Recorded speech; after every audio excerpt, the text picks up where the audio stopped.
샬롬, 반갑습니다. 하루를 시작하는 이 첫 시간에 여러분과 함께 하나님의 말씀으로 함께 시작하는 이 시간이 너무도 행복합니다. 이 행복감이 우리 모두에게 풍만히 누려지기를 간절히 소망해 봅니다. 오늘은 사사기 17장 1절로 13절의 말씀을 나눕니다. 사사시대는 약 340년간 12명의 사사에 의해 통치되었으나 사사가 왕처럼 절대적인 권력을 가지고 다스린 것은 아니었기에 백성들은 하나님을 떠나 온갖 우상 숭배를 일삼고 도덕적으로 타락한 모습을 많이 보였습니다. 이 시기는 하나님의 말씀을 온전히 전하는 자도 그 말씀을 들으며 순종하는 자들도 많지 않고 무정부 시대와 같았습니다. 사사기 17장은 미가 이야기로 시작됩니다. 그가 살던 시기는 분명히 알려지지는 않았으나 사사가 아니면서도 미가 이야기가 17장, 18장에 걸쳐 비교적 자세하게 기록되어 있습니다. 성경이 이처럼 미가 이야기를 자세하게 기록하고 있는 것은 당시 사회가 얼마나 영적으로 타락해 있으며 혼란스러웠는지를 강조하기 말하기 위함이 아니었나 생각을 해봅니다. 미가는 예루살렘 북쪽 에브라임 산지에 살고 있었습니다. 그의 어머니는 상당히 많은 가치를 지녔던 은 1100세겔을 잃어버리게 되자 자신의 재산을 훔쳐간 사람을 저주합니다. 그런데 그 돈에 손을 댄 것은 바로 그 아들 미가였습니다.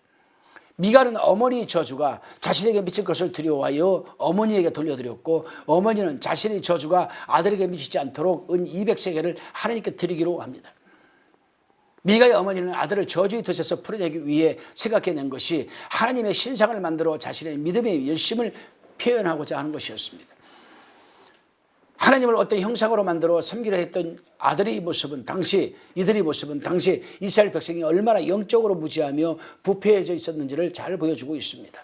하나님께서 이스라엘 백성들에게 주신 그 10계명 가운데 제2계명이 우상을 만들지 말라는 것이었는데, 이들은 하나님을 위한다고 하면서 어머니는 아들을 위해 우상을 만들고, 아들 미가는 하나님을 위해 신당을 만들어 그 안에 온갖 신상을 만들어 놓았던 것입니다.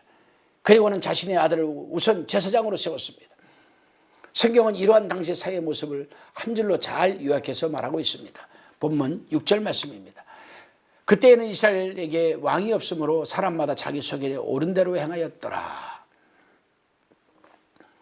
계속되어지는 본문에는 한 사람이 더 등장하면서 당시 사회가 총체적으로 얼마나 부패해져 있는지를 입체적으로 잘 보여주고 있습니다. 미가는 신당 안에 각종 신상을 채워넣은 뒤 이제 제사장까지 있으면 구색이 맞겠다 싶어서 제사장을 찾게 되었습니다. 그러나 때마침 한 레위인이 지나가게 되었습니다. 본문 8절 9절입니다. 이 사람이 거할 곳을 찾고자 하여 그 성읍 유다 베들레헴을 떠나서 행하다가 에브라임 산지로 가서 미가의 집에 이르매, 미가가 그에게 묻되 너는 어디서부터 오느뇨? 그가 이르되 나는 유다 베들레헴 레위인으로서 거할 것을 찾으러 가노라. 레위인은 가나안 땅을 분배받을 때 그들의 땅을 별도로 분배받지 않고 도피성 6개를 포함하여 다른 지파들의 땅에 총 48개의 성읍을 거주지로 분배받았습니다. 그런데 사사기 시대에는 정치적, 사회적, 종교적으로 매우 무질서하였고, 원래 레위인들은 다른 지파 사람들의 도움으로 살도록 하였지만은 이것마저도 잘 지켜지지 않았기 때문에 레위인들은 생계를 위해 본래 살도록 한 성읍을 떠나 다른 성으로 옮겨 다녀야 하는 상황이 지금 발생했던 것입니다. 그래서 본문에 등장하는 레위인 청년도 원래는 유다 지파의 베들레헴에 살았지만 자신이 거할 적절한 장소를 찾다가 결국 에브라임 산지까지 오게 되었던 것입니다. 7절에서 이 레위 사람을 청년으로 기록하고 있습니다. 당시 제사장은 30세 이상이 된 자만이 가능하였지만 그는 아직 나이가 안 되었기에 청년이라고 구분하고 있습니다. 혼탁한 사회에서 레위 지파가 아닌 사람이 제사장이 되는 경우도 있었지만은 그래도 레위인 제사장은 권위를 가지고 있었습니다. 그렇기 때문에 미가는 이 청년이 정상적인 제사장이 되기에는 부족하였지만 레위인이었기에 자기 아들보다는 나을 것이라는 판단을 해서 아들을 대신하여 이 레위 청년으로 하여금 자기 집에서 제사장으로 있어줄 것을 제안하였습니다. 미가의 제안이 본문 10절에 기록되어 있습니다. 미가가 그에게 이르되 내가 나와 함께 거하여 나를 위하여 아비와 제사장이 되라. 내가 해마다 은 열과 의복 한 벌과 식물을 주리라 함으로 레위인이 들어갔더니, 미가는 레위 청년에게 자신을 위해 아버지와 제사장이 되어달라고 말합니다. 나이 30세도 안 된 레위 청년을 제사장으로 세우기 위해 아버지와 같은 존재가 되어달라고 말하는 것입니다. 그러면서 그에게 해마다 은열과 의복 한 벌과 먹을 것을 주겠다고 제안합니다. 그런데 말씀 가운데 미가의 이러한 행동의 목적이 기록되어 있음을 우리는 엿볼 수 있습니다. 바로 나를 위하여 지금 자기를 위하여 제사장을 세우고 있다는 사실입니다. 이스라엘 백성들 가운데 레위인은, 제사장은 어느 한 개인을 위해 세워지는 제사장이 아닙니다. 이스라엘이라는 공동체적인 전체의 제사장이 되어야지 어느 한 개인의 제사장이 되어서는 안 된다는 것인데, 근데 여기서는 바로 나를 위하여 제사장을 지금 되어달라는 것입니다. 미가의 어머니는 하나님을 위한다고 하면서도 그 행동은 결국 아들 미가를 위해 신상을 만든 것이었고, 그 아들 미가는 만들어진 신상을 신당에 모아두었습니다. 그리고 그 신당을 지킬 제사장을 선발하였는데, 이러한 그들의 행동의 목적은 자신을 위한 것이었습니다. 그리고 이러한 모든 일에 대해 이제 하나님께서 하실 일만 남았는데, 그것에 대해서는 13절에서 이야기하고 있습니다. 본문 13절입니다. 이에 미가가 가로되 레위인이 내 제사장이 되었으니 이제 여호와께서 내게 복 주실 줄을 아노라 하니라. 여러분은 이 말씀을 한번 깊게 묵상해 보시기를 바랍니다. 이 말씀을 좀 확대 해석을 해서 우리 신앙생활에 대입을 시켜보게 되면은, 내가 교회 나가서 신앙생활 하면 하나님께서 복을 주신다. 내가 특별한 것을 만들어 가지고 목사님에게 갖다 드리고 목사님에게 축복 안수를 받으면 그 목사님이 나를 위해서 기도 때마다 해주면 나는 복 받는다. 다를 게 뭐가 있겠습니까? 다를 바가 무엇이겠습니까? 여러분들께서는 본문 13절을 읽으면서 어떤 생각이 드십니까? 13절 다시 한번 읽어보겠습니다. 이에 미가가 가로되 레위인이 내 제사장이 되었으니 이제 여호와께서 내게 복 주실 줄을 아노라 하니라. 이 말씀을 읽으면서 들으면서 어떤 생각이 드십니까?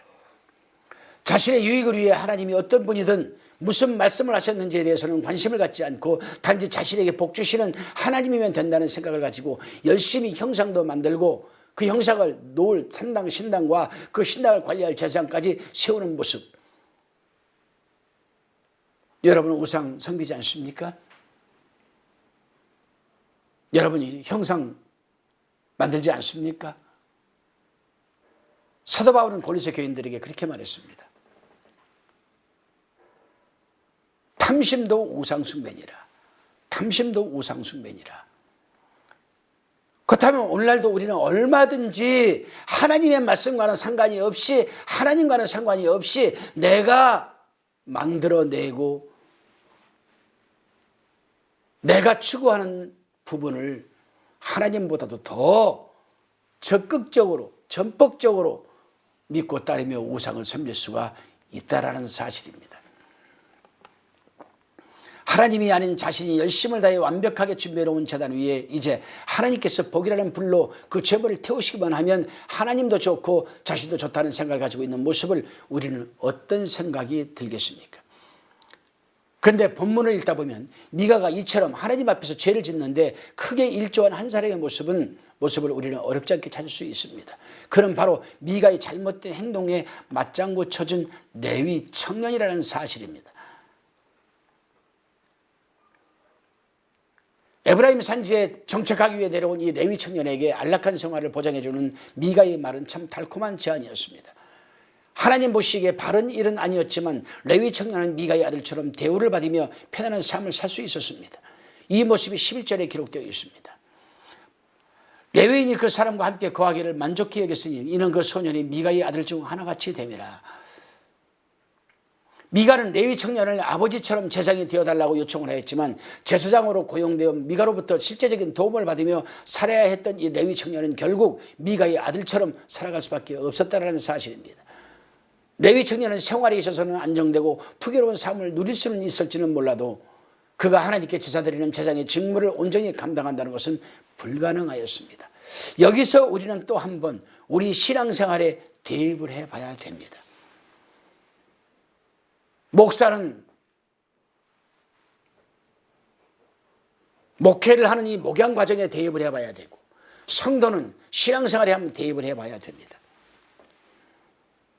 예를 들어 한 교회에 한 사람이 잘못되었음에도 불구하고 그 사람이 교회를 위해서 헌금도 많이 하고 뭐 때마다 협조를 많이 한다는 것만으로 목사가 그 사람을 죄를 덮어주거나 무시하거나 같은 편성을 탄다라면은 하나님은 어떻게 생각하실까? 심지어는 거짓 축복을 합니다. 그 사람은 분명 잘못된 죄를 범하고 있음에도 불구하고 신앙생활이 잘못되었음에도 불구하고 그걸 꾸짖지를 못하고 그 사람이 교회에 협조를 잘하고 헌금도 잘한다는 거, 목사에게 필요한 것을 잘 해준다는 것만으로 그 사람에게 축복 기도를 예수님의 이름으로 해준다라면은 미가와 이 30세도 안 된 레위 청년과 다를 바가 무엇이겠습니까? 그것을 바라보는 다른 성도들에게는 어떠한 파급과 영향이 미칠까요? 그렇습니다, 여러분. 사사시대 미가라는 한 사람이 종교적 탄압은 당시 많은 백성들의 종교적 타락의 모습을 보여주는 단적인 예였습니다.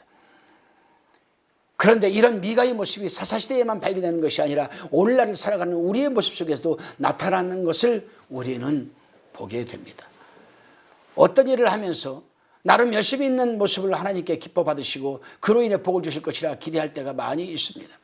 하지만 하나님께서는 하나님의 방법이 아닌 인간의 방법으로 하나님을 섬기는 잘못된 열심에 대해서는 철저히 책망하시고 그 행위를 심판하신다는 사실을 우리는 잊지 말아야 할 것입니다. 하나님의 말씀에 순종하지 않고 하나님의 말씀과 동떨어져 살아가는 삶은 참으로 위험한 삶입니다. 진정한 하나님의 말씀이 선포되고 그 말씀을 따라 살아가는 하나님의 백성들이 있을 때는 하나님께서 기뻐하시며 그들을 통해 하나님의 영광을 나타내시지만 사람에게 인정받으려 하고 자신만을 드러내기 위해 쓰는 사람들에게는 본문은 다시 한번 우리가 어떻게 살아가야 하는지를 본문은 잘 보여주고 있습니다.